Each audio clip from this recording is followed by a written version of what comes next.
I did a brief search, and I didn't find any instance, and I can't think of any instance where an Old Testament prophet who gives a foretelling, a prophecy that tells of a future event, I couldn't find any instance where that prophet knew what the ramifications that he was speaking of were, or she.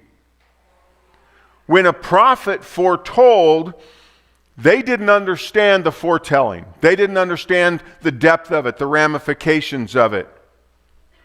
We get that, we kind of get a hint of this from 1 Peter. In 1 Peter 1, he says this, Peter writes and says, "The salvation was something even the prophets wanted to know more about when they prophesied about this gracious salvation prepared for you. They wondered what this time or situation the Spirit of Christ within them was talking about when he told them in advance of Christ's suffering and of this great glory afterward." They were told that their messages would not be for themselves, but for you. And now this good news has been announced to you by those who preached in the power of the Holy Spirit sent from heaven. It is all so wonderful that even the angels are eagerly watching these things happen.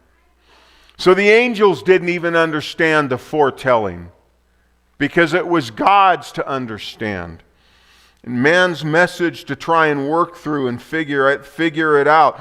So if we consider this, it's not a huge surprise that the High Priest Caiaphas, especially with his evil and broken mind, didn't understand that the prophecy he'd been given was the greatest gift, was a foretelling of the greatest gift that mankind would ever get from God. And instead, he mistook it as God's permission to do the evil that was already in his heart.